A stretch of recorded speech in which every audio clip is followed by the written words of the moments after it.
আমরা লাইভে যাব তাহলে। ও চলে গেছে। অলরেডি চলে আসসালামু গেছে। আলাইকুম রাহমাতুল্লাহ। জি আমরা আরিফ ভাই আমরা লাইভে চলে আসছি। তো আজকে তো আমাদের প্রজন্ম সংলাপ উইথ ডক্টর আরিফ এটার প্রথম পর্ব। তো একাডেমি 21 এর যে উদ্যোগ, এই উদ্যোগেই আমরা এই প্রোগ্রামে আসলে যাচ্ছি। তো এই জন্য একাডেমি 21 সম্পর্কে একটু সবাইকে না বললেই নয়। সেটা হচ্ছে যে একাডেমি 21 বেশ কিছুদিন যাবত মানসিক স্বাস্থ্য সচেতনতা নিয়ে বিভিন্ন ধরনের গবেষণাধর্মী কাজ করে যাচ্ছে। বিশেষ করে করোনাকালীন সময়ে অনলাইনে বেশ কিছু প্রোগ্রাম ছিল, যখন মানুষ শারীরিক মানসিক ভাবে বিপর্যস্ত ছিল, তখন আমাদের এই একাডেমি 21 তাদের বিভিন্ন দেশের এবং আমাদের নিজেদের দেশেরও বিভিন্ন ধরনের এক্সপার্ট যারা মেন্টাল হেলথের ক্ষেত্রে, জেনারেল হেলথের ক্ষেত্রে কাজ করছেন, তাদেরকে নিয়ে ফেসবুক এবং ইউটিউবে প্রচুর পরিমাণে প্রোগ্রাম করেছে, মানুষের ভিতরে সচেতনতা বৃদ্ধি পেয়েছে। তো তারই ধারাবাহিকতায় একাডেমি 21 উদ্যোগ নিয়েছে। তারা একদম 1 বছর ব্যাপী 12 মাসে 12টি প্রোগ্রাম করবেন, যে শিশুদের বিকাশ নিয়ে। আজকে আমরা প্রথম পর্বে আছি, আমাদের সাথে দর্শক শ্রোতা আছেন, তারা আমাদের সাথে কথা বলবেন, আমাদের সাথে তারাও জয়েন করেছেন।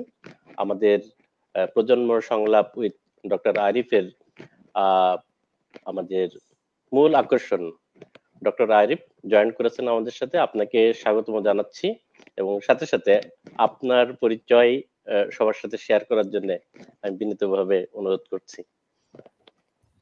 আরিফ ভাই। ধন্যবাদ সাদুদ ভাই, আমাকে আজকে আপনাদের অনুষ্ঠানে দাওয়াত দেওয়ার জন্য, এবং আপনার আপনার দর্শক শ্রোতা যারা এই অনুষ্ঠানে এখন জয়েন করেছেন এবং পরবর্তীতে যারা জয়েন করবেন, সবাইকে আন্তরিক মুবারকবাদ এবং আমার পক্ষ থেকে সালাম। আসসালামু আলাইকুম ওয়া রাহমাতুল্লাহ। বেসিক্যালি আমি একজন medical doctor. Rajshahi medical college থেকে আমি এমবিবিএস কমপ্লিট করেছি।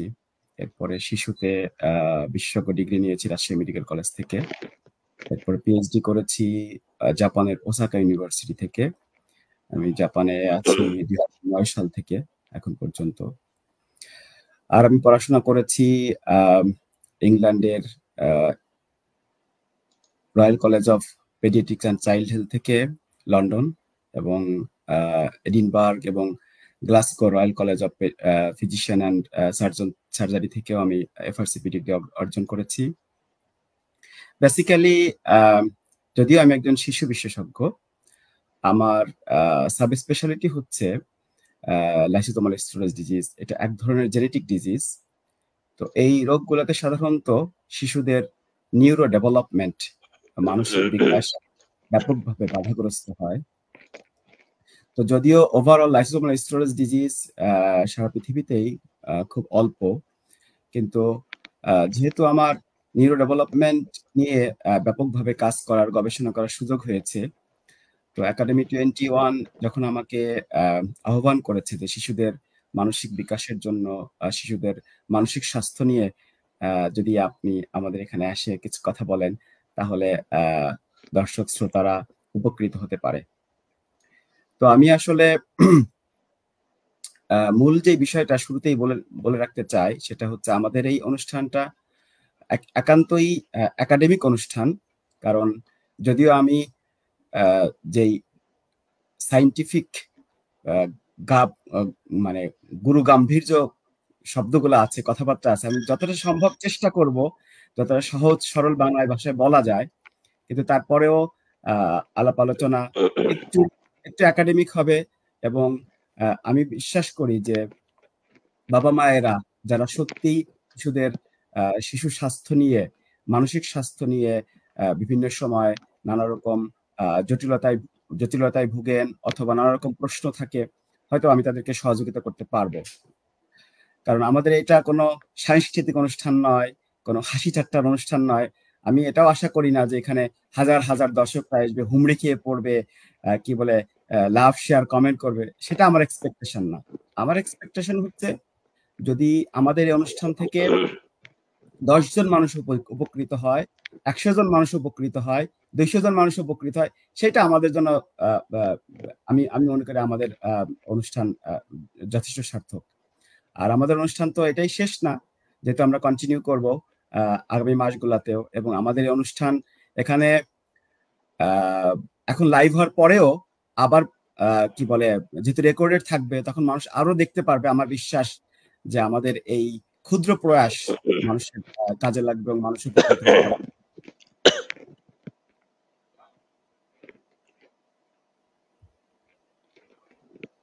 জি সাদত ভাই। সরি, অনেক ধন্যবাদ আরিফ ভাই। আরিফ ভাই, আপনি নিজের সম্পর্কে আমরা জানতে চেয়েছিলাম, তো তার থেকে আপনি বেশি জানিয়ে দিয়েছেন যে আমাদের প্রোগ্রাম আমরা আসলে কেন করলাম, গ্রাউন্ডটা। তো আমি একটু আরিফ ভাই সম্পর্কে বলি। সেটা হচ্ছে, আরিফ ভাই মানে বাংলাদেশেই এমবিবিএস শেষ করছেন এবং করার পরে জাপানে উচ্চতর ডিগ্রি করেছেন, এবং শিশু স্বাস্থ্যের উপরে ওনার বিভিন্ন ধরনের গবেষণা, যেটা আন্তর্জাতিক জার্নালগুলোতে পাবলিশড হয়েছে, এবং এখনো উনি কাজ করছেন। বিভিন্ন ধরনের অ্যাওয়ার্ড উনি পেয়েছেন, যেটা আসলে আমাদের দেশের জন্য গর্ব। আরিফ ভাই আমাদের গর্ব। তো যথেষ্ট আমরা, আমাদের যে দর্শক আছেন তারাও শিশু স্বাস্থ্য নিয়ে বিশেষভাবে, আমাদের দেশে কিন্তু শিশু স্বাস্থ্য নিয়ে কথা হয় না। স্বাস্থ্য নিয়ে আমরা অনেক পিছিয়ে আছি, বিভিন্ন ক্ষেত্রে কিছুটা আগেলেও শিশুদের স্বাস্থ্য নিয়ে কিন্তু আমাদের বেশ উদ্বিগ্নতা থাকে, আমাদের হতাশা আছে। তো যে কারণেই আমরা আয়োজন করেছি যেন আমাদের যারা দর্শক আছেন, আমাদের দেশের মানুষেরা এই সচেতনতার জায়গা থেকে নিজেদের শিশুদের স্বাস্থ্যের প্রতি যদি খেয়াল রাখতে পারেন, তাহলে দেখা যাচ্ছে অনেক ধরনের রোগ প্রতিরোধ করতে পারবেন, তার ইমিউন সিস্টেম ডেভেলপ করতে পারবেন, তার শারীরিক বিকাশে যেমন খেয়াল রাখতে পারবেন, মানসিক বিকাশেও খেয়াল রাখতে পারবেন। তো আরিফ ভাইকে আবারও শুভেচ্ছা জানাচ্ছি যে উনি দর্শকদের মুখোমুখি হয়েছেন। বিশেষ করে একদম প্রতি মাসের একটা নির্দিষ্ট দিন ওনাকে আমরা বুক করে ফেলেছি, আর উনি রাজি হয়েছেন। এজন্য ওনাকে বিশেষ ধন্যবাদ আমি জানাবো আবারও। তো আসলে অনেক কথা আমরা বলে ফেলেছি, আমাদের দর্শকেরা নিশ্চয়ই মূল প্রোগ্রামের দিকে যাওয়ার জন্যই রেডি হয়ে আছেন। তো আরিফ ভাই বলেছেন যে আমাদের প্রোগ্রামটা একটু হয়তো ভাব গাম্ভীর্যপূর্ণ হয়ে যেতে পারে। তো আমি চেষ্টা করব যেন একদম সাধারণ প্রোগ্রামের মতো করেই, একদম মানুষ তার প্রশ্নটা যেখানে, তার সমস্যা যেখানে, সেই উত্তরটা নিশ্চয় পাবেন, সেটাও আমরা আশা করি। এবং আরিফ ভাই যথেষ্টই মানে একাডেমিক ভাবেই উপস্থাপন করবেন এমন নয়, সাধারণ মানুষের মতো করেই, সাধারণ মানুষকে বোঝার উপযোগী করে উপস্থাপন করবেন। এবং উনি এই ধরনের প্রোগ্রাম করেন এবং খুবই সাদামাটা ভাবেই উনি কথা বলবেন। আমরা নিশ্চয়ই এনজয় করব, আমাদের দর্শক যারা আছে এনজয় করবেন। তো এখন আমরা সরাসরি প্রশ্নে চলে যেতে চাই। আমরা যারা শিশুদের অভিভাবক যারা আছেন, তাদের আমরা দেখি যে বিভিন্ন ধরনের সমস্যা নিয়ে আসেন। বিশেষ করে এই ধরনের একটা সমস্যা প্রায়ই দেখতে পাওয়া যায় যে মায়েরা অভিযোগ করছেন যে আমার বাচ্চা তো এখন হাঁটতে পারার কথা, কিন্তু হাঁটছে না, এত দেরি হচ্ছে কেন হাঁটতে। অনেক সময় বলে যে কথা বলতে দেরি হচ্ছে কেন। আবার অনেক সময় হয় যে সে কথা বলা বন্ধ করে দিল। এই যে একটা প্রায় প্রায়ই আমরা এটা দেখে থাকি। এ ব্যাপারে যদি আরিফ ভাই শিশুর বিকাশের এই জায়গাটা নিয়ে একটু কথা বলতেন আমাদেরকে। আসলে আপনি তো শুরুতেই বলেছেন যে শিশু স্বাস্থ্য নিয়ে আমরা কিছুটা সচেতন থাকলেও, যেটাকে একটা আসলে শারীরিক স্বাস্থ্য আর মানসিক স্বাস্থ্য যেটা কিন্তু আসলে ভিন্ন ভিন্ন বিষয়। শারীরিক স্বাস্থ্য আমরা খুব সহজেই দেখলে বুঝতে পারি যে বাচ্চার জ্বর হয়েছে অথবা বাচ্চার কাশি হচ্ছে, কিন্তু মানসিক স্বাস্থ্য অনেক সময় এমন হয় যে বাচ্চার যেই গ্রোথ এবং ডেভেলপমেন্ট, যেটা হচ্ছে তার এই মানসিক বিকাশ নিতান্তই তার যেই ব্রেন গ্রোথের সাথে এবং ব্রেনের নেটওয়ার্কিং এর সাথে, ব্রেনের ডেভেলপমেন্টের সাথে যে সম্পর্কিত, এই বিষয়টা আসলে আমাদের কাছে খুব একটা স্পষ্ট না। দেখেন, একটা শিশু যখন শারীরিকভাবে বেড়ে উঠছে তার মানে কিন্তু সে বড় হচ্ছে, বিষয়টা কিন্তু সেরকম না। যেমন ধরেন একটা শিশু কি বলে আপনার যখন জন্মগ্রহণ করে তখন তার ওজন হয়তো 2.5 কেজি বা 3 কেজি হয়, বা ম্যাক্সিমাম হয়তো বা 4 কেজি হতে পারে। তো এইটাকে আমরা যেমন স্বাভাবিক গ্রোথ হিসেবে দেখি, তেমনি ভাবে আমরা একটা বাচ্চার ডেভেলপমেন্টেও কিন্তু মাপতে পারি একটা শিশু জন্মের পর পর। সেটা কেমন করে আমরা দেখি সেটা আপনারা খেয়াল করবেন। একজন শিশু বিশেষজ্ঞ যখন একটা শিশুকে সর্বপ্রথম পরীক্ষা নিরীক্ষা করে, মানে সামনে যখন নিয়ে আসে মা, তখন তার এই ওজন এবং লেন্থ মাপার সাথে সাথে দেখবেন টেপ দিয়ে মাথার চারিদিকটা ঘিরে একটু মাপে। এটা হচ্ছে ওই বাচ্চার ব্রেন ঠিক মতো ডেভেলপ করছে কিনা সেটা আসলে পরিমাপ করে, যে তার ব্রেনের ওজন কতটুকু।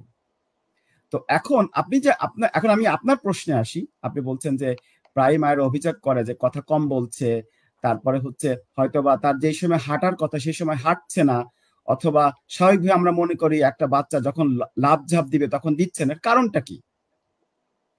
এইটার আসলে অনেকগুলা কারণ আছে, অনেকগুলা কারণ। তো সব থেকে মোটা দাগে আমরা যদি চিন্তা করি, প্রথমত কি বলে আমরা 3টা কারণকে সবার সামনে নিয়ে আসি। সেটা কি? সেটা হচ্ছে 1 নম্বরে হচ্ছে বাচ্চা, এই শিশুটি যে যে মায়ের গর্ভে জন্ম নিয়েছে এবং পিতা সেই শিশুর পিতা মাতার, আপনি জানেন যে একটা শিশুর জিনের অর্ধেক আসে মায়ের কাছ থেকে, অর্ধেক আসে বাবার কাছ থেকে। যদি শিশুর বাবা মা দেরিতে কথা বলা শিখে, এরকম যদি কোনো ইতিহাস থাকে বাবা মাকে জিজ্ঞেস করার পরে, অথবা শিশুর মায়ের বংশে তার মামারা বা তার খালারা যদি দেরিতে কথা বলা শুরু করে, অথবা চাচারা বা ফুপুরা যদি দেরিতে কথা বলা শুরু করে, তাহলে আমরা একটা ধারণা পেতে পারি যে বাচ্চা যে দেরিতে কথা বলছে অথবা বাচ্চা দেরিতে হাঁটা শিখছে, এটা সে তার মায়ের অথবা বাবার জিন থেকে পেয়েছে, বংশানুক্রমিক দেরি হচ্ছে। কিন্তু তার মানে এটাই নয় যে সে শিখবেই না অথবা কথা বলা শিখবে না, বিষয়টা সেরকম না। একটু ধৈর্য ধরতে হবে এবং বলবো যে আসলে কি কারণে তার দেরি হচ্ছে। এক্সক্লুড করি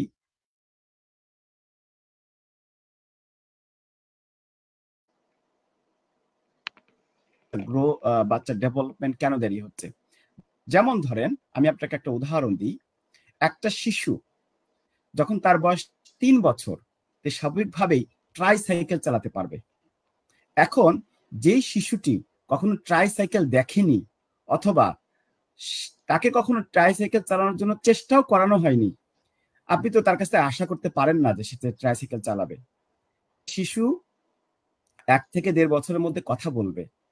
এখন ধরেন যেই বাড়িতে সে থাকে সেই বাড়ির আরো যে লোকজন আছে, হয়তো বাবা মা খুবই কম কথা বলে, অথবা তার আর কোনো ভাই বোন নেই যে তার সাথে কথা বলতে পারে, ইন্টারাকশন করতে পারে, বা দাদা দাদি নেই, নানা নানি নেই, তখন শিশুটা কি হবে? স্বাভাবিকভাবে দেরি করে কথা বলবে। তার মানে হচ্ছে আপনি তাকে ভোকাল স্টিমুলেশন দিতে পারেননি। তাহলে এটা হচ্ছে 2 নাম্বার মেজর কারণ। আর 3 নাম্বার মেজর কারণ হচ্ছে নিউট্রিশনাল কি? নিউট্রিশনালের আবার 3টা বিষয় আছে। একটা হচ্ছে যদি শিশু খাবারই আসলে না পায়, সেটা দারিদ্র্যের কারণে হতে পারে, আর অনেক কারণে হতে পারে। 2 নম্বরে হচ্ছে শিশু খাবার ঠিক মতো পেলো কিন্তু সেই খাবারটা সে ঠিক মতো হজম করতে পারছে না, তার হয়তো কোনো ইন্টেস্টাইনে কোনো অসুখ আছে। আর 3 নাম্বার হচ্ছে হয়তোবা শিশুর আন্ডারলাইং এরকম কোনো রোগ আছে, কঠিন সমস্যা, যেমন আমি যেমন বলেছি যে লাইসোসোমাল স্ক্লেরোসিস আমার স্পেশালিটি, আর অনেক রকমের জেনেটিক অসুখ বা অনেক রকমের এন্ডোক্রাইন ডিজিজ থাকতে পারে, যেই অসুস্থতাগুলোর কারণে তার এই শারীরিক সাথে সাথে মানসিক বিকাশও দেরি হচ্ছে। তো এই 3টা হচ্ছে মেজর কারণ, যে 3টা কারণকে আমরা এক্সক্লুড করবো সর্বপ্রথমে, কেন একটা বাচ্চা দেরি করে কথা বলছে অথবা দেরি করে হাঁটা শিখছে। এখন আপনার প্রশ্নের দ্বিতীয় অংশে আসি। আপনি আমাকে জিজ্ঞাসা করেছেন যে আগে হয়তো কথা বলতো এখন হয়তো বলে না।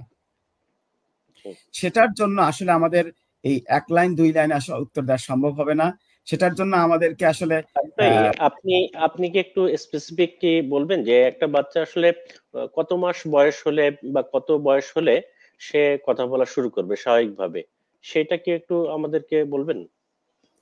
হ্যাঁ, এটা আপনি খুবই গুরুত্বপূর্ণ প্রশ্ন করেছেন। এবং আসলে কখন, মানে আমরা উদ্বিগ্ন থাকি আরো যে কখন হাঁটবে, কত মাস বয়স হলে হাঁটবে, এই জায়গাগুলো আমাদের অনেক টেনশন তৈরি করে। আচ্ছা, তাহলে সেই ক্ষেত্রে কি আহ, আমি এটা বললে বেশি আপনার জন্য ভালো হবে যে একটা বাচ্চা জন্ম থেকে শুরু করে একেবারে আহ, কত মাসে কোনটা আসলে আমরা চেক করব বা আমরা বুঝতে পারবো যে বাচ্চা ঠিক মতো বেড়ে উঠছে কিনা? সেটা সেটা হলেও তো আমরা বুঝতে পারবো যে আমার বাচ্চা সঠিকভাবে বেড়ে উঠছে কিনা, গুড। সেটা একটু বলেন। এটা খুবই খুবই এক্সিলেন্ট কোশ্চেন। আসলে আহ, আমরা শুধুমাত্র একটা বাচ্চার হাঁটা দেখে, কথা বলা শুনেই আমরা শুধুমাত্র একটা বাচ্চা ঠিকমতো মানসিকভাবে তার ব্রেন ঠিকমতো গড়ে উঠছে কিনা সেটা আমরা আসলে বুঝতে পারবো না। একটা শিশুকে যদি আমরা জাস্টিফাই করতে চাই যে তার মানসিক বিকাশ বা মানসিক স্বাস্থ্য ঠিকমতো গড়ে উঠছে কিনা, তাহলে সেইটা আমরা পরিমাপ করার জন্য একটা যন্ত্র আছে। সেই যন্ত্রের 5টা প্যারামিটার, যেটা হচ্ছে আপনার আন্তর্জাতিকভাবে স্বীকৃত যারা শিশুর নিউরো ডেভেলপমেন্ট স্পেশালিস্ট, তারা গবেষণা করে এই 5টা প্যারামিটার বের করেছে। 5টা প্যারামিটার আসলে ইংলিশ প্যারামিটার, তো আমি বাংলায় আপনাদেরকে সহজভাবে বলার চেষ্টা করব। প্রথমত হচ্ছে, ইনশাআল্লাহ। ইনশাআল্লাহ, প্রথমত হচ্ছে কগনিটিভ ডেভেলপমেন্ট। কগনিটিভ ডেভেলপমেন্ট কাকে বলে? কগনিটিভ মানে হচ্ছে বেসিক্যালি, আমি যদি এক কথায় বলি তাহলে হচ্ছে বুদ্ধিমত্তা। একটা শিশুর বুদ্ধিমত্তা তার মানে হচ্ছে যখন আপনি একটা শিশুর সাথে কথা বলবেন, মানে যখন সে কথা বলা শিখে, বা আরো অন্যান্য বয়সেও কিভাবে কগনিটিভ আমরা চেক করে সেটা আমরা বলবো। তো কগনিটিভ কগনিশন কাকে বলে? কগনিশন বলে হচ্ছে যখন আপনি একটা বাচ্চার সাথে কথা বলছেন, সে আপনার কথা বুঝছে কিনা, আপনাকে কেমন করে রেসপন্স করছে, আপনাকে সে যুক্তি প্রয়োগ করছে কিনা, তারপরে হচ্ছে আপনি যখন তাকে একটা সমস্যা দিলেন, সেই সমস্যাটাকে সমাধান করতে পারছে কিনা, অথবা তার স্মরণ শক্তি কেমন, এই সমস্ত কিছু একসাথে মিলায় আমরা বলি যে তার কগনিটিভ ডেভেলপমেন্ট কেমন। এটা হচ্ছে প্যারামিটার নাম্বার 1। প্যারামিটার নাম্বার 2 হচ্ছে ল্যাঙ্গুয়েজ বা কমিউনিকেশন স্কিল। তো ল্যাঙ্গুয়েজ সবসময় একই রকম হবে না। যখন একটা বাচ্চা কথা বলতে পারে তখন তার ল্যাঙ্গুয়েজ এবং কমিউনিকেশন একরকম। যখন একটা বাচ্চা কথা বলা শিখেনি তখনও কিন্তু তার ল্যাঙ্গুয়েজ এবং কমিউনিকেশন থাকে, সেটা ডিফারেন্ট। সেটা কিছু বলে হচ্ছে আপনার রিসেপটিভ কমিউনিকেশন, আর একটা হচ্ছে এক্সপ্রেসিভ কমিউনিকেশন। রিসেপটিভ কমিউনিকেশন কি? রিসেপটিভ কমিউনিকেশন হচ্ছে আপনি যে কথা বলছেন সেই কথাটা শিশু বুঝতে পারছে কিনা, সেটা হচ্ছে রিসেপটিভ কমিউনিকেশন। আর একটা হচ্ছে আপনার কথা শোনার পরে বাচ্চা রেসপন্স করছে কিনা, সেটা হচ্ছে এক্সপ্রেসিভ কমিউনিকেশন। তো এক্সপ্রেসিভ কমিউনিকেশন কথা দিয়েও হতে পারে, ভাবভঙ্গি দিয়েও হতে পারে। তো এখন ল্যাঙ্গুয়েজের পরে 3 নম্বরে আসে হচ্ছে সোশ্যাল এবং ইমোশনাল ডেভেলপমেন্ট। সোশ্যাল এবং ইমোশনাল ডেভেলপমেন্ট কি জিনিস? সোশ্যাল এবং ইমোশনাল ডেভেলপমেন্ট হচ্ছে সে অন্য বাচ্চাদের সাথে একসাথে মিশে খেলা করতে পারছে কিনা, অথবা তার সারাউন্ডিং যে যারা আছে তাদেরকে সে নিরাপদ মনে করছে কিনা, তার নিরাপত্তা সে বুঝতে পারছে কিনা, তার আহ, তার ভয়টা সে প্রকাশ করতে পারছে কিনা, তার ভালোবাসাটা সে প্রকাশ করতে পারছে কিনা। এগুলো হচ্ছে সব সোশ্যাল এবং ইমোশনাল। তার সমবয়সীদের দেখলে সে আনন্দিত হচ্ছে কিনা, তাদের সাথে সে খেলা শেয়ার করতে পারছে কিনা, এটাকে বলে সোশ্যাল এবং ইমোশনাল ডেভেলপমেন্ট। 4 নম্বরে হচ্ছে মোটর ডেভেলপমেন্ট। মোটর ডেভেলপমেন্ট কি? মোটর ডেভেলপমেন্ট হচ্ছে আপনার চলাফেরা। জানেন, এই যে মোটর মানে হচ্ছে যে আপনার যেমন ইঞ্জিনের যেমন মোটর থাকে, একইভাবে মোটর মানে কি? মুভ করে, ঘুরে। একইভাবে মানুষেরও মোটর ডেভেলপমেন্টটা হচ্ছে তার মুভমেন্ট, তার শারীরিক মুভমেন্ট। সেটা আপনার গ্রস মোটর হতে পারে, ফাইন মোটর হতে পারে। আপনি গ্রস মোটর কেমন ভাবে বুঝবেন? গ্রস মোটর যেমন একটা বাচ্চা হাঁটছে কিনা তার নির্দিষ্ট বয়সে, সেটা হচ্ছে গ্রস মোটর। আর ফাইন মোটরটা কি? ফাইন মোটর হচ্ছে ধরেন আপনি একটা বাচ্চাকে যখন কলম দিলেন, তখন যে কলম যেটা 3 আঙ্গুল দিয়ে ধরলো, তার মানে হচ্ছে তার ফাইন মোটর ডেভেলপমেন্ট ঠিক আছে। অথবা একটা বাচ্চাকে আপনি কলম দিয়েছেন, তার যেই বয়সে আঁকাআঁকি করার কথা সেই বয়সে সে আঁকাআঁকি করতে পারছে, তার মানে ওই বয়সে তার ফাইন মোটরটা ঠিক আছে। এরপরে হচ্ছে 5 নাম্বার এবং লাস্ট নাম্বার যেটা, সেটা হচ্ছে অ্যাডাপটিভ বা সেলফ কেয়ার ডেভেলপমেন্ট।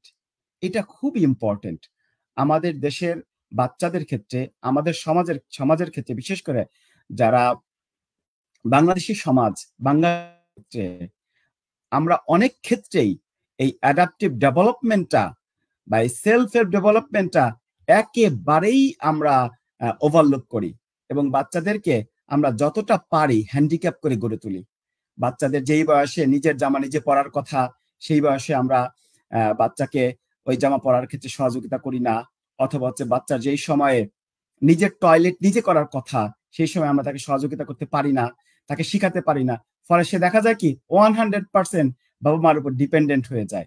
তো সুতরাং যদি 100% বাবা মার উপর ডিপেন্ডেন্ট হয়ে যায়, তাহলে আপনি কেমন করে মাপবেন যে বাচ্চার এই অ্যাডাপটিভ ডেভেলপমেন্ট ঠিক মতো হয়েছে? এটা কিন্তু একটা বিরাট বড় সমস্যা। তো এই অ্যাডাপটিভ ডেভেলপমেন্টটাও বাচ্চাদের জন্য খুব ইম্পর্টেন্ট। তো এখন আমি আপনার প্রশ্নের পরের অংশে যদি আসি, যে কোন বয়সে আসলে বাচ্চার এই গ্রোথ এবং ডেভেলপমেন্ট আমরা মাপবো? সাদত ভাই কি আমার সাথে আছেন? জি জি জি জি, কন্টিনিউ করেন। এই জায়গাটাই আসলে আসতে চাচ্ছিলাম, কারণ মানুষ আসলে জানতে চাই যে আসলে কোন বয়সে কথা বলবে। আচ্ছা, গুড। তাহলে এখন আসলে আপনারা আসেন, আমরা তাহলে কোন বয়সে আমরা এই যে 5টা প্যারামিটারের কথা আমি বললাম, কগনিটিভ বা বুদ্ধিমত্তা, ল্যাঙ্গুয়েজ বা ভাষা, তারপর হচ্ছে মোটর, তারপর হচ্ছে সোশ্যাল ইমোশনাল, তারপর হচ্ছে অ্যাডাপটিভ, প্রত্যেকটা বয়সের কিন্তু আপনার এই প্যারামিটার গুলা ভিন্ন ভিন্ন ভাবে মাপতে হয়। যেমন ধরেন একটা নবজাতক শিশু, নবজাতক থেকে 2 মাস পর্যন্ত আমরা কেমন করে বুঝবো তার কগনিশন ঠিক মতো আছে? আমরা একটা বাচ্চার কগনিশন তখনই বুঝতে পারবো, একটা নবজাতক শিশুর বা 2 মাস পর্যন্ত শিশুর, যে সে চারিদিকে আশেপাশে তাকিয়ে দেখবে, চারিদিকে বোঝার চেষ্টা করবে, তার পরিচিত যে শব্দগুলা, বিশেষ করে মায়ের শব্দ অথবা তার সাথে যারা রুম শেয়ার করে বাবা অথবা অন্য কোনো ভাই বোন শব্দ দেখে সে চারিদিকে নিজের পরিবেশটাকে বোঝার চেষ্টা করে। এটা হচ্ছে, যদি সেটা করে, আপনি যদি দেখেন কোনো শব্দে সে রেসপন্স করছে, এর মানে হচ্ছে তার এই কগনিশনটা ঠিক মতো হচ্ছে। কিন্তু আমি প্রথমেই বলে রাখি, 2 মাসের বাচ্চার আসলে প্রত্যেকটা প্যারামিটার আলাদা আলাদা করে দেখা কিন্তু একটু কঠিন, কারণ যেহেতু তার এই ডেভেলপমেন্ট গুলা খুবই ফাইন এবং খুবই নিখুঁত। হয়তো শিশু বিশেষজ্ঞরা বুঝতে পারবে, কিন্তু বাবা মার জন্য বোঝা একটু কঠিন। বাবা মারা যেটা বুঝতে পারবে সেটা হচ্ছে, আমি সেটা বলি, সেটা হলো ল্যাঙ্গুয়েজটা বুঝতে পারবে। কিরকম? দিতে চাই আপনাকে, সেটা হচ্ছে যে একদম সাধারণ মানুষ যারা, তাদের কাছে কি এরকম কোনো গাইডলাইন থাকার দরকার আছে, যেটা দেখে সে তার শিশুর যে বৃদ্ধি বিকাশ গুলো বুঝতে পারবে? এরকম কোনো গাইডলাইন কি থাকার দরকার আছে? বা সেরকম যদি দরকার থাকে, তাহলে এরকম কোনো গাইডলাইনে কোনো বুকস পাওয়া যায় কিনা, যেটা দেখে আমরা সহজেই বুঝতে পারবো আমার বাচ্চারা কিভাবে গ্রোথটা হচ্ছে বা ডেভেলপমেন্টটা হচ্ছে? এরকম কোনো বুকস কি পাওয়া যায়? এটা খুবই ভালো প্রশ্ন। আমি আসলে বাংলা বইয়ের কথা বলতে পারবো না, কিন্তু আপনি যদি বিভিন্ন হেলথ গাইডলাইন আছে, যেমন হু এর গাইডলাইন, WHO ওয়ার্ল্ড হেলথ অর্গানাইজেশনের গাইডলাইন আছে, অথবা CDC যেটা হচ্ছে আমেরিকার স্বাস্থ্য সংস্থা, সেখানকে আপনি গাইডলাইন পাবেন। তারপরে হচ্ছে আপনার ইংল্যান্ডের NHI বা NHS, খুব সম্ভবত NHI অথবা NHS হবে। এই যে হেলথ সংস্থাগুলা, এদের সুন্দর সুন্দর গাইডলাইন আছে, যদি আপনি এটা অনলাইনে খুঁজেন হয়তো বা পাবেন। জি জি, ওকে, তাহলে সেটা আমাদেরকে হেল্প করতে পারে। আমার মনে হয় যে একদম আপনি যে জিনিসটা বলেছেন, যে এই জিনিসগুলো এত ছোট ছোট সময়ের মধ্যে দিয়ে চেঞ্জ হয়, যেটা আসলে অভিভাবক হিসেবে সাধারণ মানুষকে ট্র্যাক করে রাখাটা মুশকিল। হ্যাঁ, এই জন্য যদি ধরেন আমি ভাগ ভাগ করে যদি বলি। জি জি, বলেন। একদম আমরা যদি ডিপে না, যে যদি একদমই বলতে চাই যে কত মাস বয়সের পরে মধ্যেও কথা বলছে না দেখলে আমরা কোনো বিশেষজ্ঞের শরণাপন্ন হব? এটা খুবই আপনি ভাইটার প্রশ্ন করেছেন। সেটা হচ্ছে সাধারণত সাধারণত শব্দের ক্ষেত্রে যদি আমি বলি, নবজাতক থেকে 2 বছরের বাচ্চার শব্দ বলতে সে যতটুকু করবে সেটা হচ্ছে কু কু কু, এই টাইপের এক ধরনের শব্দ করে, আপনি খেয়াল করবেন। জি জি জি। যদি একেবারে ছোট বাচ্চার এই শব্দটা থাকে, তার মানে বুঝবেন যে সে আসলে তার ভাষার দিকে সে আগাচ্ছে। আর 4 থেকে 6 মাসের বাচ্চা, 4 থেকে 6 মাসের বাচ্চা যদি আপনার ধরেন মনোসিলেবেল বলে, মনোসিলেবেলটা কি? মনোসিলেবেল হচ্ছে বা অথবা দা অথবা মা যদি বলে 4 থেকে 6 মাসের মধ্যে, তার মানে সে ভাষার দিকে আগাচ্ছে। এরপর যদি আপনি এই বাচ্চাটাকেই যদি 9 মাস থেকে 12 মাসের মধ্যে, এই সময়ের মধ্যে সে কিন্তু আপনার বাইসিলেবেল বলতে পারবে, মানে যেমন ধরেন আপনার টাটা বা বাই বাই এই টাইপের শব্দ বলতে পারবে। ঠিক আছে? আর 18 মাস থেকে 24 মাসের মধ্যে সে কিন্তু 2 বাক্য দিয়ে শব্দ গঠন করতে পারবে। ঠিক আছে? 1 বছরের আগে হচ্ছে আমি বলেছি যে সে আপনার কি বলে বাবা, বাই বাই, টাটা এই টাইপের শব্দ বলতে পারবে। কিন্তু যখন 18 মাসে যখন সে পৌঁছাতে পারবে, তখন সে 2টা শব্দ দিয়ে একটা বাক্য বলতে পারবে। যেমন ধরে ভাত খাবো, ভয় লাগছে, জামা দাও, এই টাইপের 2 শব্দ দিয়ে সে কি বলে সেন্টেন্স গঠন করতে পারবে। যদি ধরেন 3 বছর থেকে 5 বছরের মধ্যে আপনি যান, তারপরে সে একবার সম্পূর্ণ সেন্টেন্স তৈরি করতে পারবে। ঠিক আছে? এবং সে ছোট ছোট গল্পও করতে পারবে। যেমন ধরেন সে বলতে পারবে যে লেটস সে তাকে হয়তো তার বড় ভাই মেরেছে বা আঘাত করেছে, সে মাকে বলতে পারবে আমাকে মেরেছে, মানে সে আপনার কনটেক্সটটা বুঝাতে পারবে। ঠিক আছে? সেটা 3 বছর থেকে শুরু হবে, মোটামুটি 5 বছরের মধ্যে টোটালি কমপ্লিট ওকে। আমরা মনে হয় যে বুঝতে পারছি যে কোন বয়সে এসে, বিশেষ করে 18 থেকে 2 মানে 18 মাস থেকে 2 বছর বয়স, 2 বছরের ভিতরে যদি কেউ বাক্যগুলো না বলতে পারে, তাহলে সে বিশেষজ্ঞের শরণাপন্ন হবে। এক্স্যাক্টলি। এটা হচ্ছে আপনার বিশেষ করে আপনার 2 বছরের পরও যদি কথা না বলে, তখন এটা হচ্ছে আপনার একেবারে রেড অ্যালার্ট। এবং যদি আপনি ওইগুলো এক্সক্লুড করতে পারেন, আমি শুরুতেই যেটাকে আপনাকে বলেছি যে বাচ্চার সাথে যদি বাড়িতে কেউ কমিউনিকেশনই না করে একেবারে টোটালি, এটা আপনাকে প্রথমে আগে এগুলাকে এক্সক্লুড করে নিতে হবে। এক্সক্লুড করার পরেও যদি বাচ্চা কথা না বলে, এর মানে হচ্ছে এটা একটা রেড সিগন্যাল, আপনাকে অবশ্যই বিশেষজ্ঞ ডাক্তারের শরণাপন্ন হতে হবে। জি, ওকে, থ্যাংক ইউ। আমরা আরেকটু জেনে নিই এই জায়গাটাই, সেটা হচ্ছে যে একজন বাচ্চা কত বছর বয়সে হাঁটবে? আচ্ছা, হাঁটার কথা যদি আপনি বলেন, তাহলে এই জায়গাটা না হলে আমরা সামনে আগাতে পারছি না। হ্যাঁ, এক্স্যাক্টলি। হাঁটার কথা যদি বলেন, আপনার হাঁটা মানে হচ্ছে, হাঁটাই তো আসলে শুধু একমাত্র মোটর ডেভেলপমেন্ট না। মোটর ডেভেলপমেন্ট যেমন ধরেন একটা বাচ্চা 4 থেকে 6 মাস যখন হবে, তখন সে গড়াগড়ি করতে পারবে। ঠিক আছে? তো এখন একটা বাচ্চা যখন যে গড়াগড়ি করেনি কোনোদিন, তাকে তো আপনি আশা করতে পারেন না যে সে সময় মতো 1 বছর বয়সে সে হাঁটবে। ঠিক না? আপনাকে শুরু থেকেই একেবারে ছোটবেলা থেকেই তাকে ট্র্যাকিং করতে হবে যে সে 4 মাসে গড়াগড়ি খাচ্ছে কিনা, অথবা 9 মাস বা 9 থেকে 12 মাসের মধ্যে সে ক্রলিং করবে। ঠিক আছে? ক্রলিং করা মানে তো যে আমাদের গ্রামে বলে, গ্রাম অঞ্চলে বলে হামুর হাঁটা বা এই টাইপের কিছু একটা, ক্রলিং করা, সেটা সে করছে কিনা।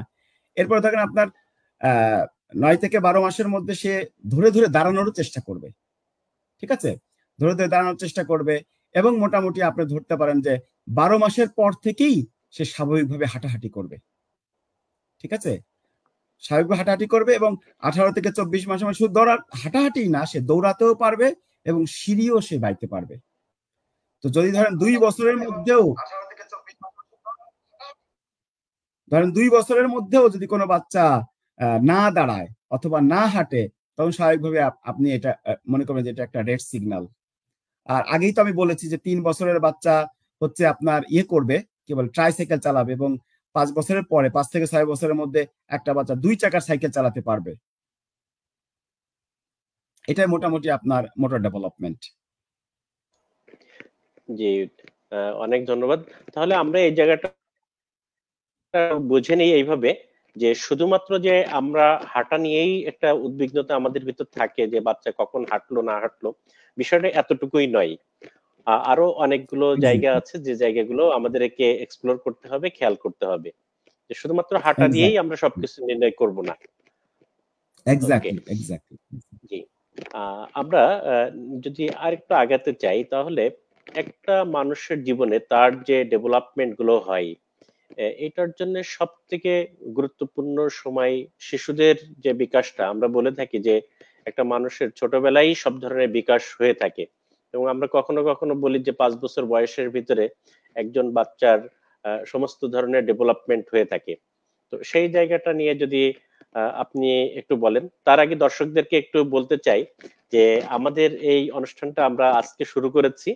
আমাদের পরিকল্পনা ছিল যে আমরা এই মাসের প্রথম শুক্রবার রাত 8:30 থেকে 9:30, 1 ঘন্টা করে প্রতি মাসেই প্রথম শুক্রবার রাত 8:30 থেকে 9:30 পর্যন্ত প্রজন্ম সংলাপ উইথ ডক্টর আরিফ, এইভাবে প্রোগ্রামটা 12টি মাস বা 1 বছর চলতে থাকবে। আমরা আন্তরিকভাবে দুঃখিত, গত সপ্তাহে অনেক দর্শক আমাদের অপেক্ষা করেছিল, আমাকে পার্সোনালিও নক করেছেন, কিন্তু আমাদেরকে পাইনি। কারণ হচ্ছে আমাদের প্রযুক্তিগত কিছু সমস্যার কারণে আমরা পোস্টপোন করেছি, আজকে এই প্রোগ্রামটা করছি। এই জন্য দর্শকদেরকে বারবার মনে করিয়ে দিতে চাই যে প্রতি মাসের প্রথম শুক্রবার আমাদের দেখা হবে আমাদের কাঙ্ক্ষিত ডক্টর আরিফ ভাইয়ের সাথে, এবং আরিফ ভাই আমাদের শিশুদের যে সমস্যাগুলো আছে, বিকাশজনিত যে সমস্যাগুলো আছে, যেগুলো আমাদের খেয়াল রাখা দরকার, আমাদের শিশুদেরকে সুযোগ্য সন্তান হিসেবে যদি আমরা গড়ে তুলতে চাই, সেক্ষেত্রে আমাদের কোন জায়গাগুলোকে প্রথম থেকেই খেয়াল রাখতে হবে, কোন জায়গায় আমাদের কনসার্ন থাকবে, সেগুলো আমরা জানতে আরিফ ভাইয়ের সাথে প্রতি মাসেই প্রথম শুক্রবার রাত 8:30টায় বাংলাদেশ সময় আমরা আরিফ ভাইয়ের সাথে থাকবো। পাশাপাশি বলতে চাই, আজকে অনেক অনেক দর্শক ইতিমধ্যে আমাদের ফেসবুকে নক করেছেন, অনেক ধরনের কমেন্টস করছেন। আমি সেই জায়গা থেকে কিছু কথা নিয়ে আসবো। এই যে যে বিষয়টা আমি তুলে নিয়ে আসছিলাম, যে একজন মানুষের জীবনের তার প্রথম যে সময়গুলো, এটা খুব গুরুত্বপূর্ণ সময়। এটা আসলে কিভাবে আমরা একটু আরিফ ভাইয়ের কাছ থেকে জেনে নিই। আরিফ ভাই, এই জায়গাটা যদি আপনি একটু কথা বলেন। আপনি আসলে খুবই চমৎকার জায়গায় নক করেছেন। আসলে আমরা আসলে কেন ভিন্ন ভিন্ন সময়ে আসলে বাচ্চাদের ডেভেলপমেন্ট ভিন্ন ভিন্ন রকম হয়, এই বিষয়টা আসলে অনেকের কাছে স্পষ্ট না। এমনকি আহ, যে সমস্ত বাবা মায়েরা আপনার শিশুদের ডেভেলপমেন্ট নিয়ে সচেতন, তারাও আসলে জানেন না যে কেন আসলে ভিন্ন ভিন্ন বয়সে ভিন্ন ভিন্ন ডেভেলপমেন্ট হয়।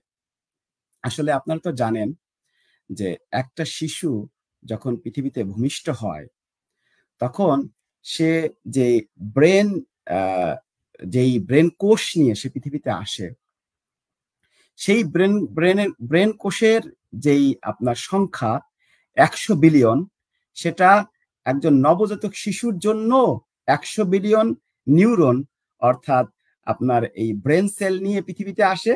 এই 100 বিলিয়ন সেলকেই আপনারা দেখেন একটা মগজ, যেটা বাংলা ভাষায় বলে, আহ, সেই সেলের সেই সেলের সংখ্যা একটা ভূমিষ্ঠ হওয়া শিশুরও যেই 100 বিলিয়ন, একজন বয়োবৃদ্ধ মানুষ যে 100 বছর বয়সে মারা গিয়েছে, তার সেলের সংখ্যাও 100 বিলিয়ন, বরং তার থেকে কিছু কম, কারণ বয়স বাড়ার সাথে সাথে সেই সেলের সংখ্যাটা আস্তে আস্তে কমে যায়। তাহলে এখন আপনি আমাকে হয়তো প্রশ্ন করবেন, যদি একটা সদ্য ভূমিষ্ঠ শিশুর যদি 100 বিলিয়ন সেল থাকে, নিউরন থাকে, আর একজন বয়োবৃদ্ধরও যদি 100 বিলিয়ন সেল থাকে, তাহলে কেন এক একটা মানুষের বুদ্ধিমত্তা, এক একটা মানুষের ডেভেলপমেন্ট এক এক সময় এক এক রকম? কারণটা কি? কারণ হচ্ছে এই বয়স বাড়ার সাথে সাথে এই যে যে নিউরন বা ব্রেনের সেল নিয়ে এসে পৃথিবীতে আসে, এই সেলগুলা ক্রমে ক্রমে বিকাশ সাধিত হয়। কেমন করে বিকাশ সাধিত হয়?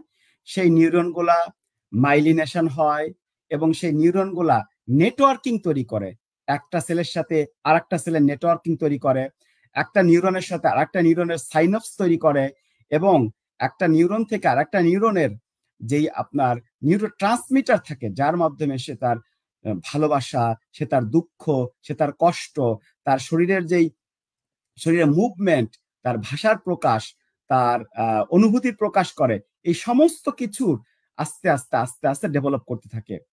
ধরেন একটা শিশু যখন জন্মগ্রহণ করে তার টোটাল শরীরের ওজন হচ্ছে লেটস সে 2.5 থেকে 4 কিলো। আপনি কি জানেন তার ব্রেনের ওজন কত? যেই যেই মগজ নিয়ে সে পৃথিবীতে আসে সেই ওজন হচ্ছে ম্যাক্সিমাম 350 থেকে 400 গ্রাম। খেয়াল করেন 350 থেকে 400 গ্রাম। এবং একটা যদি আমি অ্যাডাল্ট ব্রেনের সাথে কম্পেয়ার করি, একটা অ্যাডাল্ট ব্রেনের তুলনায় তার এই ব্রেনের ওজন হচ্ছে মাত্র 25%। সে জন্মগ্রহণ করে 25% ব্রেন নিয়ে, যদিও সেলের সংখ্যা কিন্তু একই। এই শিশুই যখন 3 মাস বয়সে উপনীত হয় তখন তার এই ব্রেনের ওজন হয় 40%, 40% থেকে 50%। এখন আমি এই 3 মাস এসে একটু পজ দিতে চাই। 3 মাসে এসে পজ দিতে চাই এই জন্য, একটা শিশুর প্রথম 3 মাস তার ডেভেলপমেন্টের জন্য সব থেকে বেশি গুরুত্বপূর্ণ। কেন গুরুত্বপূর্ণ?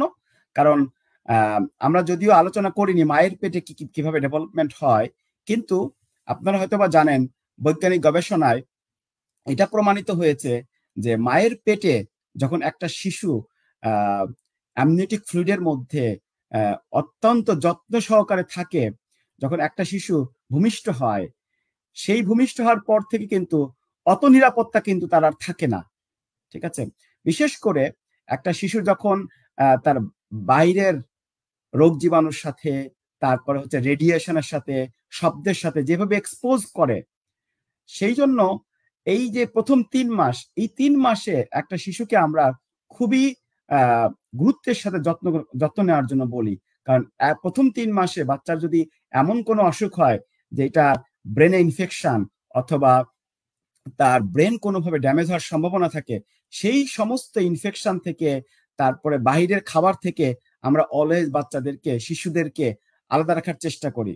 এবং আপনারা তো এটাও খেয়াল করেছেন যে যারা শিশু বিশেষজ্ঞ তারা কিন্তু বাচ্চাকে যেমন বলে যে প্রথম 6 মাস শুধুমাত্র বুকের দুধ খাওয়াবেন, এবং যদি আপনি 6 মাস নাও খাওয়াতে পারেন, অ্যাটলিস্ট প্রথম 3 মাস কোনোভাবেই শিশুকে বুকের দুধ ছাড়া অন্য কোনো কিছু আপনি দিবেন না।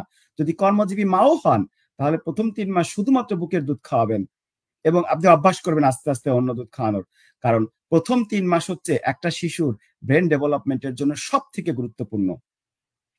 এবং এই 3 মাসকে কখনো কখনো শিশু বিশেষজ্ঞরা 4th ট্রাইমাস্টার বলে।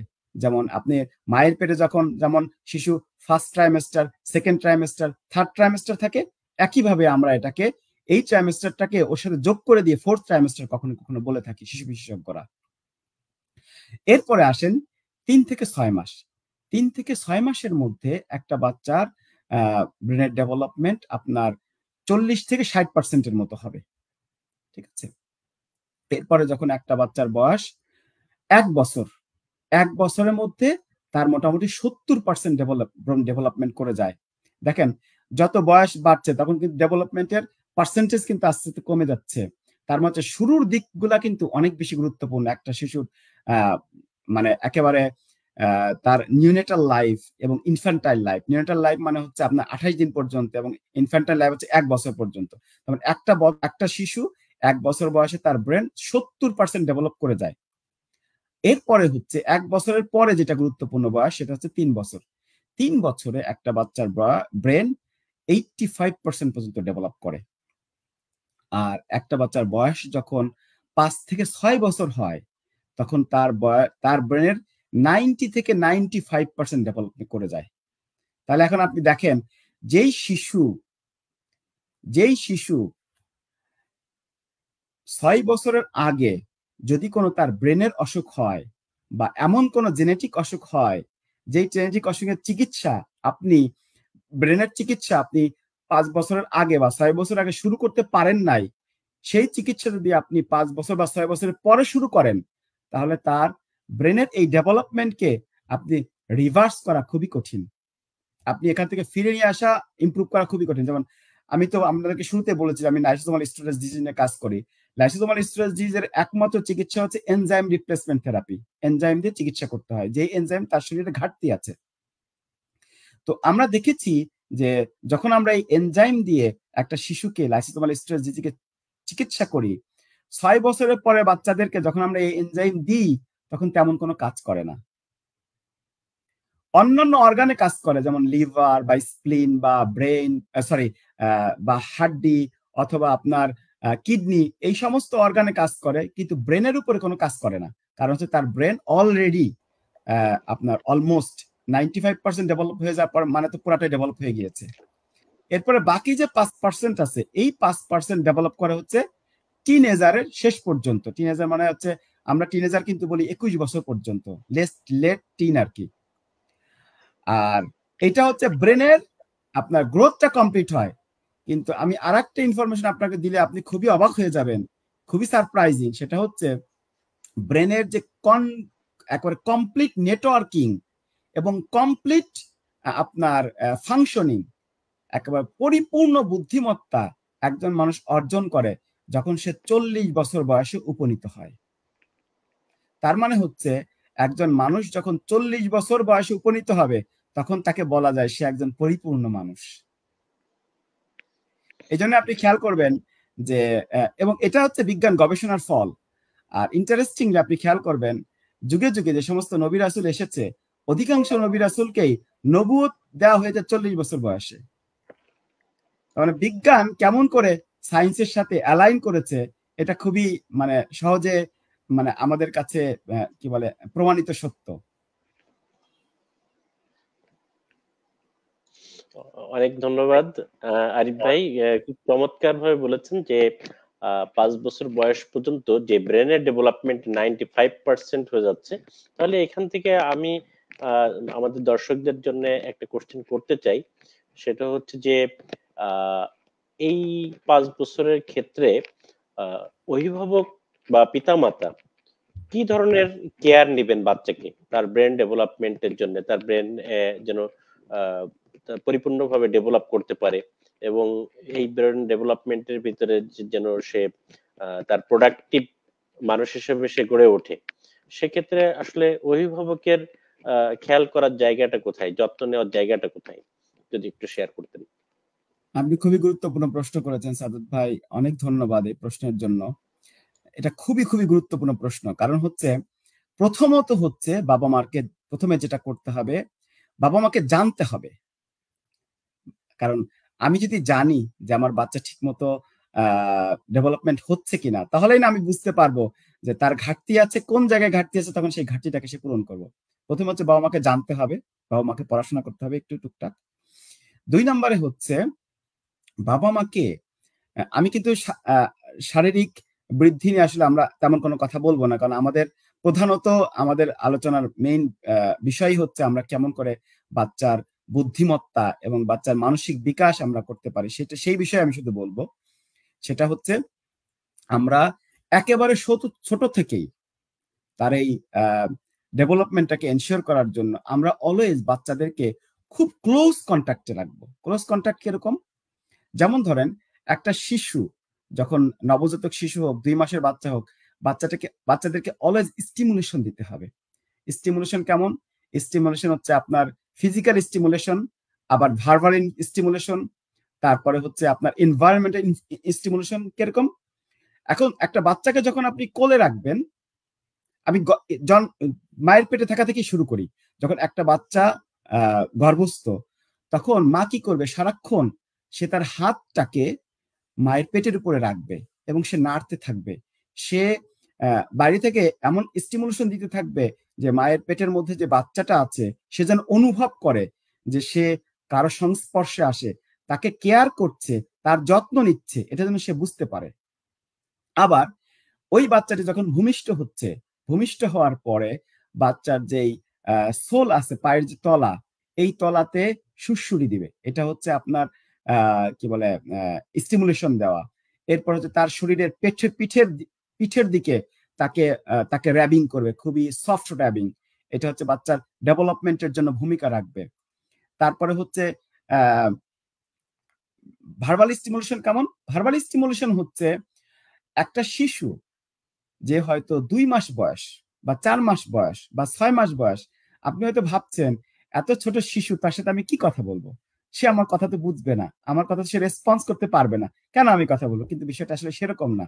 যখন আপনি তাকে ভার্বাল স্টিমুলেশন দিবেন, যখন আপনি তার সাথে কথা বলবেন, আপনি তার সাথে কমিউনিকেট করার চেষ্টা করবেন, আপনি এমন করে তার সাথে কথা বলবেন, আপনি ভাববেন যে সে আমার কথা বুঝতে পারছে, যদিও সে আপনার কথা বুঝতে পারছে না, কিন্তু আপনি তার সাথে এমন করে কথা বলবেন যে সে আপনার কথা বুঝতে পারছে। এতে কি হবে, তার এই যে ভাষার ল্যাঙ্গুয়েজ শেখার যেই স্পিডটা, এটা অতি দ্রুত হবে এবং সে দ্রুততম সময়ের মধ্যে শিখে ফেলবে। এনভায়রনমেন্টাল স্টিমুলেশন কেমন? এনভায়রনমেন্টাল স্টিমুলেশন তার সারাউন্ডিংসটাকে আপনি বাজে শব্দ থেকে, তারপর উগ্র শব্দ থেকে তাকে দূরে রাখবেন। যেমন আপনি যদি চান যে আপনার ছেলে কি বলে কোরআনের প্রতি আকৃষ্ট হবে, অথবা হচ্ছে আপনার ভালো শব্দের দিকে আকৃষ্ট হবে, তখন আপনি কি করতে পারেন?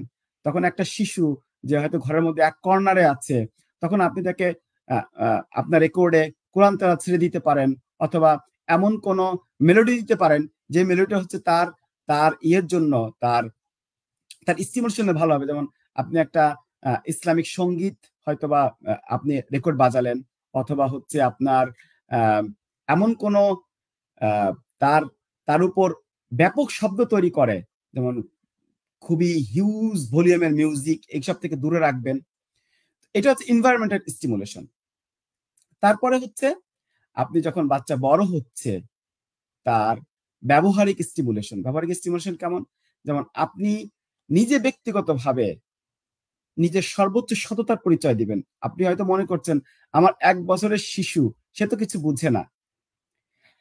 আপনি তার সামনে একটা কথা, কি কথা বলছেন আপনি হয়তো ভাবছেন না। আপনি হয়তো আপনার ফেলো বন্ধুর সাথে অথবা আপনার পরিবার অন্য সদস্যের সাথে এমন ভালগার কথা বলছেন, আপনি ভাবছেন যে আপনার ছেলে হয়তো বা আপনার মেয়ে হয়তো বুঝতে পারছে না, কিন্তু এই ভালগার কথাটাই তার ব্রেনের মধ্যে এক মেমোরিতে একটা কর্নারে সে জমা করে রাখবে, এবং একটা সময় সে এই শব্দটা সে চয়ন করবে।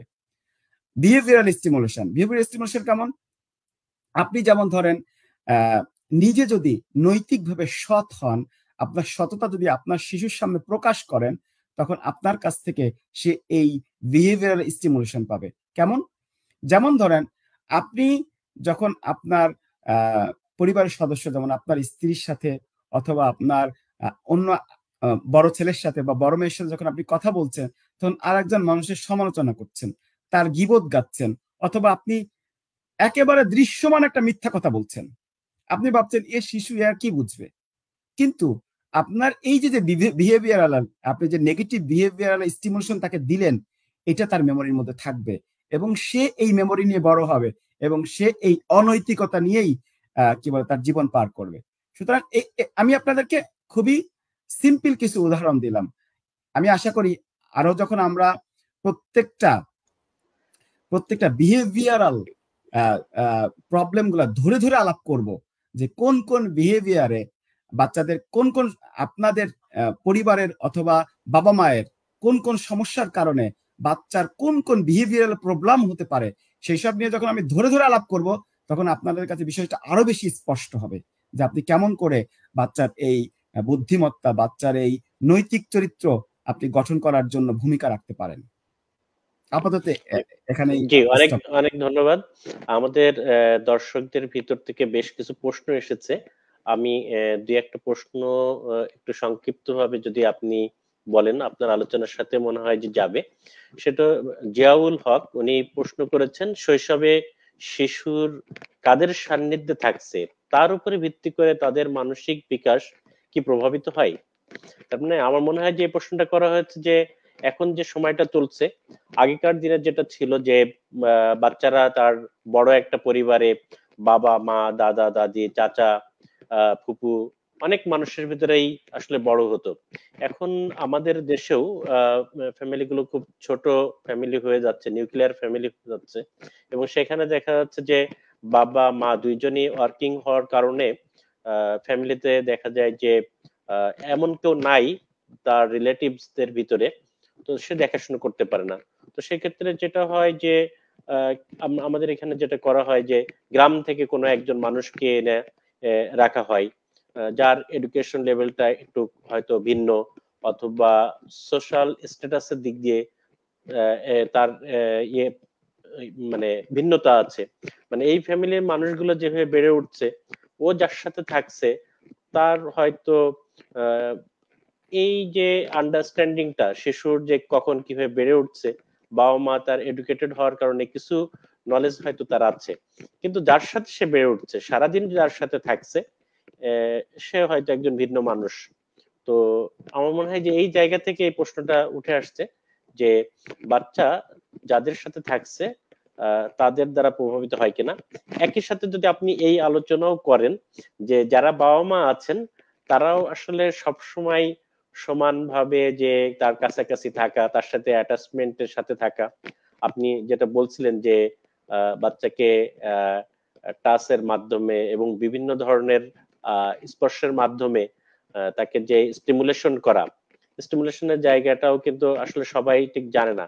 আবার অনেক বাবা মা আছে যে কাছাকাছি থাকে ফিজিক্যালি, বাট মেন্টালি কাছাকাছি নাই।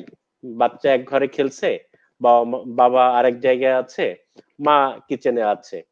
তো এই জায়গাটা নিয়ে আমার মনে হয় যে আজকে আপনি দর্শকদের উদ্দেশ্যে এবং এই প্রশ্নের উত্তরে আপনি কিছু বলবেন। আপনি খুবই আসলে যৌক্তিক এবং একটা প্র্যাকটিক্যাল কোশ্চেন করেছেন। আসলে এটা আমাদের এই নগর জীবনে এই সমস্যাটা খুবই প্রকট। বিশেষ করে আমরা যেহেতু আমাদের পরিবার আস্তে আস্তে ছোট হয়ে যাচ্ছে, আমাদের আগে যেমন যৌথ পরিবার ছিল, একই সাথে দাদা মামা দাদারা, তারপরে হচ্ছে ফুফু চাচা, এরপরে হচ্ছে আপনার পরিবার আরো অন্যান্য সদস্যরা, অনেকগুলা ভাই বোন, একে অপরের কাছ থেকে আসলে অনেক কিছু শেখার ছিল বা অনেক কিছু শেয়ার করার ছিল। এখন যেহেতু পরিবারগুলো আস্তে আস্তে মাইক্রো হতে হতে একেবারে খুবই মাইক্রোস্কোপিক হয়ে যাচ্ছে, এই জন্য আসলে দেখা যায় যে কাজের মানুষের উপর অথবা হচ্ছে কাজের মানুষের সাথে তাকে অধিকাংশ সময় পার করতে হচ্ছে, অথবা এমন সঙ্গে সে মিশছে তার এই নৈতিক চরিত্র বা তার হচ্ছে যে মানসিক বিকাশ বা তার যেই ডেভেলপমেন্ট হওয়া উচিত বা আশা করা হয় সেটা আসলে সম্ভব হচ্ছে না। এটা খুবই বাস্তব আসলে। এখন এইটা থেকে পরিত্রাণের উপায় যেটা, সেটা হচ্ছে আমি প্রথমেই বলবো, আমরা তো আসলে কি বলে ওই যুগে ফিরে যেতে পারবো না। যখন একজন মানুষ 4 জন মানুষের সংসার যখন, তখন তো সে আর ফিরে যে ওই যৌথ পরিবারে ফিরে যেতে পারে না। এখন এই 4 জন মানুষের মধ্যেই এই 4 জনকেই রেখে কিভাবে আমরা সমস্যাগুলো সমাধান করতে পারি? সমাধান করতে পারি, ছোট ছোট কতগুলা এক্সাম্পল আমি আপনাদেরকে দিই, সেটা আপনারা মেনে চলতে পারেন। প্রথমত হচ্ছে আপনারা ছোটবেলা থেকেই শিশুদেরকে রুটিন মাফিক জীবনযাপন করার অভ্যাস করতে হবে। রুটিন মাফিক জীবনযাপন, যেমন হচ্ছে যেমন আপনি নির্দিষ্ট সময়ে ঘুম থেকে ওঠা, নির্দিষ্ট সময়ে সকালে নাস্তা খাওয়া, নির্দিষ্ট সময়ে দুপুরের খাবার খাওয়া, নির্দিষ্ট সময়ে খেলতে যাওয়া, নির্দিষ্ট সময়ে কি বলে পড়তে বসা, নির্দিষ্ট সময়ে যে সমস্ত ধর্মীয় বিধান আছে, নামাজ হোক অথবা হচ্ছে আপনার আরো যে সমস্ত ইবাদত বন্দেগী আছে, রোজা অথবা অন্যান্য যে সমস্ত দৈনন্দিন কার্যকলাপ আছে, সেগুলো নির্দিষ্ট রুটিন অনুযায়ী যদি সে জীবন যাপন করতে পারে, সেই ক্ষেত্রে তার জীবনকে অনেকটাই কি বলে কন্ট্রোল করা সম্ভব। এটা 1 নাম্বার। 2 নাম্বারে হচ্ছে বাবা মা কোনো কোনো ক্ষেত্রে শিশুদের উপর অতিরিক্ত বাড়াবাড়ি করে। যেমন আপনি আমাকে বলেছেন যে বাবা মার ব্যস্ততার কারণে কাজের মানুষের কাছে ছেড়ে দিয়ে ছেলে মেয়েকে মানসিক বিকাশে বাধাগ্রস্ত করছে। একইভাবে অনেক বাবা মা আছে যারা অতিরিক্ত বাড়াবাড়ি করার কারণেও তাদের মানসিক বিকাশ নানানভাবে বাধাগ্রস্ত হয়। আমি আমার কথা শুরুতে সেই কথাটা বলেছিলাম, অ্যাডাপটিভ বিহেভিয়ারের ক্ষেত্রে সেটা হচ্ছে একটা শিশুকে তার মতো করে গড়তে দিতে হবে। আপনি তাকে সার্টেন লিমিট পর্যন্ত হেল্প করবেন, কিন্তু তাকে স্বাবলম্বী হতে আপনাকে সহযোগিতা করতে হবে। যেমন একটা শিশু 3 বছর বয়সে তার নিজের কাপড় নিজের পরতে পারা উচিত। তার বয়স 5 বছর হয়ে যাচ্ছে, সে প্রাইমারি স্কুলে পড়ে, এখনো তার কাপড় আপনি তাকে পরিয়ে দেন। এর জন্য তার ডেভেলপমেন্ট হয়নি নাকি আপনি দায়ী? এর জন্য কিন্তু আপনি দায়ী। আপনি তাকে এত ভালোবাসা দেখিয়েছেন যে তাকে তার নিজের কাজটা তাকে নিজেকে করতে দেননি, এজন্য সে শিখেনি, এজন্য আপনাকে সেটা করে দিতে হচ্ছে। একটা বাচ্চা হাই স্কুলে পড়ে, এখন আপনি তাকে মুখে উঠে খাওয়াচ্ছেন, সে কি হাতে উঠে খেতে পারে না? অবশ্যই খেতে পারে। আপনি তাকে সেটা করতে দেননি, আপনি তাকে হ্যান্ডিক্যাপ করে ফেলেছেন। ঠিক আছে? তো আপনি আপনার বাচ্চাকে যেমন রুটিন মাফিক জীবন দিবেন, অনুরূপ ভাবে তাকে আপনি তার স্বাধীন জীবনযাপনেও হস্তক্ষেপ করবেন না। যদি আপনি তার রুটিনটাকে আপনি ছোটবেলা থেকে মেনটেন করে দিতে পারেন, তখন কিন্তু আপনি তাকে বিপদে যাওয়ার জন্য আপনাকে কি বল অত বেশি শক্ত হতে হবে না। সে তার রুটিন যদি সে ফলো করে, সে জানে তার হোমওয়ার্ক কখন করতে হবে, তার নামাজকে সে কখন পড়বে, তার কি বল হোমওয়ার্কে সে কখন কমপ্লিট করবে, তারপরে সে কখন ব্রাশ করবে, কখন ঘুমাবে, এগুলো তার অলরেডি রুটিন হয়ে আছে। সুতরাং আপনার তো তাকে করে দেওয়ার কিছু নাই, একটা বিষয়। আর একটা বিষয় হচ্ছে, আপনি যখন বাচ্চাকে সময় দিবেন, সময়গুলো যেন কোয়ালিটির সমান হয়, ঠিক আছে? হাই কোয়ালিটির সময়, কোয়ান্টিটেটিভ না। আপনি তার পিছনে 24 ঘন্টা লেগে থাকবেন না। আপনি তার পিছনে যতটুকু সময় দেন, সেই সময়টুকুকে খুবই কোয়ালিটেটিভ এবং প্রোডাক্টিভ যেন হয়। যেমন আপনার একটা 5 বছরের শিশুকে যখন আপনি কাছে পেয়েছেন, বিশেষ করে আমি আমার বাবাদের ক্ষেত্রে বলবো, যখন আপনি একটা 5 বছরের শিশুকে কাছে পেয়েছেন, আপনাকে জানতে হবে একটা 5 বছরের শিশুর সাথে আপনি কেমন করে ডিল করবেন, আপনি কি খেলা করবেন। যেমন একটা 5 বছরের শিশুর সাথে আপনি কি খেলা করবেন, আমি আপনাকে একটা উদাহরণ দিই, একটা সিম্পল। এটার জন্য আপনাকে কি বলে দোকান থেকে হাজার হাজার টাকার খেলনা কিনে নিয়ে আসতে হবে না। জাস্ট আপনি নিজে একটা বালিশ তুলে নেবেন, ওনাতে একটা বালিশ তুলে দিবেন, এই বালিশ দিয়ে বালিশের যুদ্ধ খেলবেন। এটা একটা খেলা, এটা 5 বছরের বাচ্চার খেলা। আপনার বাসায় অনেক পুরাতন কাপড় আছে, সেই কাপড়গুলা দিয়ে আপনি ফ্যাশন শো করতে পারেন। একটা কাপড় ভিন্ন ভিন্ন ভাবে পরে বা বাচ্চাকে ভিন্ন ভিন্ন ভাবে পরিয়ে দিয়ে, এটা আপনি একটা গেম। এতে এতে কি হবে, সে বুঝবে যে আমার বাবা এত ব্যস্ত থাকে তারপরে সে আমাকে কেয়ার করে, তার মানে হচ্ছে যে সে আমাকে দেওয়ার মতো সময় তার আছে। তো আমার এই কথা বলার মুখ্য উদ্দেশ্য এটাই, যখন আপনি পড়তে বসেন একটা লাঠি নিয়ে বসেন, না পড়লে মানে থবাস থবাস করে মারেন, কিন্তু আপনার তার সাথে কোনো সম্পর্কই নাই আসলে, আপনি সেই সম্পর্কটা আসলে গড়েন নাই। তাকে নিয়ে কখনো আপনি সাইকেল চালাতে যান না, আপনি কখনো বলেন না বাবা চলো দুজনে মিলে সাইকেল চালায় আসি, কখনো আপনি বলেন না বাবা ফুটবলটা নিয়ে চলো একসাথে ফুটবল খেলি। তাহলে আপনি কেমন করে তার কাছে আপনি আশা করেন যে আপনি যখন তার সামনে বই নিয়ে বসবেন তখন সে শর্ট করে ইংলিশ ইংলিশ এসে মুখস্থ জি করে আরিফ ভাই, ফেলবে। তার মানে আপনি যেটা বলছেন যে বাচ্চার সাথে আমি যদি ভয়ের সম্পর্ক তৈরি না করে যদি ভালোবাসার সম্পর্ক তৈরি করি, তার কাছে থাকার সম্পর্ক তৈরি করি, তার কাজের অংশীদার হই, তার সাথে খেলার সাথী হই, তার সাইকেল চালানোর সাথী হই, তাহলে তার এই জায়গাগুলো যেটা নিয়ে আমরা কথা বলছিলাম, আমার মনে হয় যে সেখানে বাচ্চার অভিভাবকেরা কাজ করতে পারেন। এই জায়গায় আরেকটা জিনিস আমরা বলে রাখি, সেটা হচ্ছে যে আমাদের দেশে আরেকটা ব্যাপার হয়েছে, সেটা হচ্ছে যেহেতু এখন কিশোর গ্যাং সহ আরো অনেক ধরনের মানে ভয়ে অভিভাবকেরা থাকেন, এবং সেক্ষেত্রে যেটা করেন নিজের বাচ্চাদেরকে অন্যদের থেকে মিশতে না দেওয়া, বাইরে না যাওয়া, চোখে চোখে অনেক বেশি রাখা। তো এই ধরনের ক্ষেত্রেও মনে হয় যে আপনি যে কথাগুলো বলেছেন, এখানে যদি আমরা খেয়াল করি যে বাচ্চাদেরকে আমরা ছেড়ে দিব, বাট নিজের সাথে নিজে মানে বাবা মার সাথেও তার জন্য একটা ভালো অ্যাটাচমেন্ট থাকে, তাহলে মনে হয় যে সেক্ষেত্রেও সে সুরক্ষা পাবে।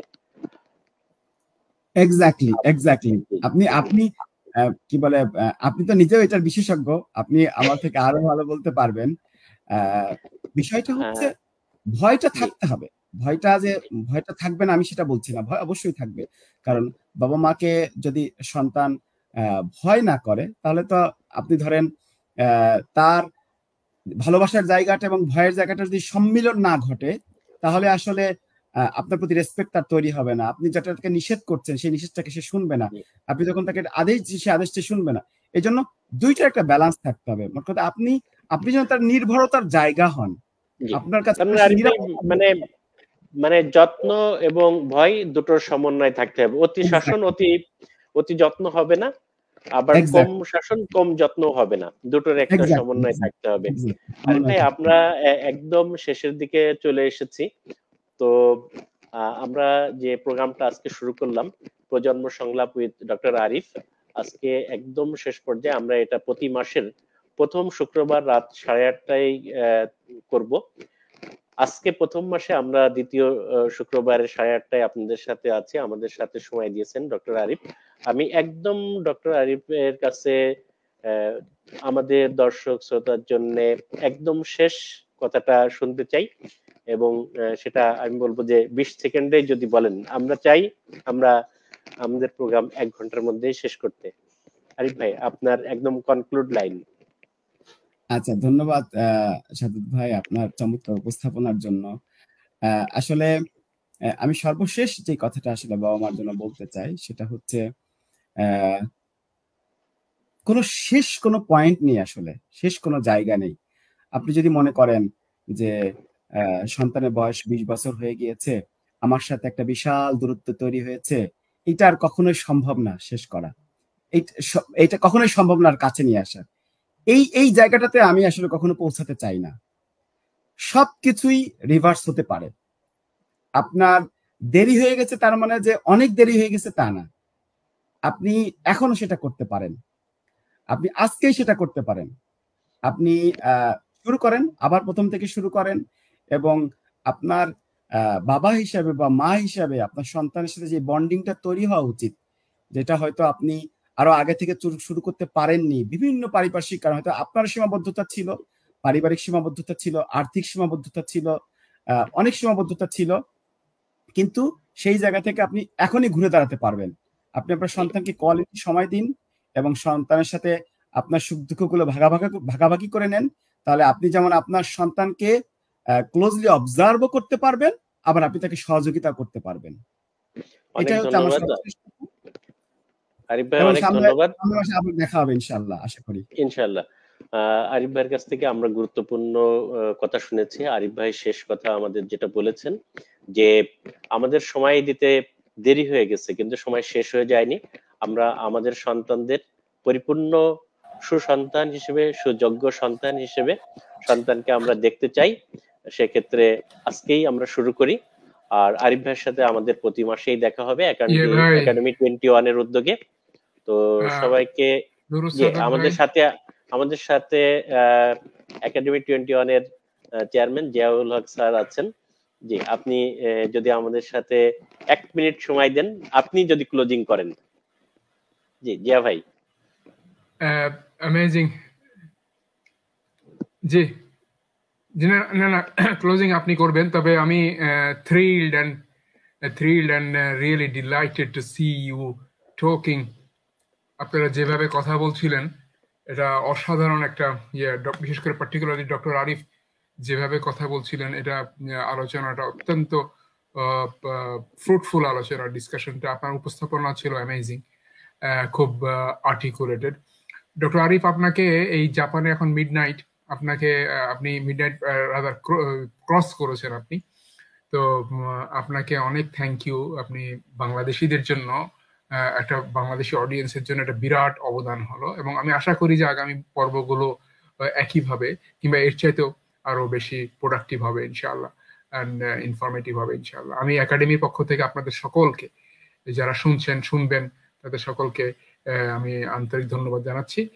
Over to you Nurul Sadat ভাই। আসসালামু আলাইকুম। জি, অনেক ধন্যবাদ জিয়া ভাই, আপনি ঢুকে খুব ভালো হয়েছে, কারণ আমি আরিফ ভাইকে একটা প্রশ্ন করেছিলাম যে শিশুদের যত্নের জন্য কোনো বই, বাংলা বই আছে কিনা। তো আপনি এখন যদি না ঢুকতেন আমার মনে পড়তো না। আমাদের চমৎকার 3টা বইয়ের একটা প্যাকেজ আছে জিয়া ভাইয়ের। বইটার একজাক্ট নামও আমি এখন বলতে পারছি না, যদিও বইগুলো আমি সবগুলোই পড়েছি।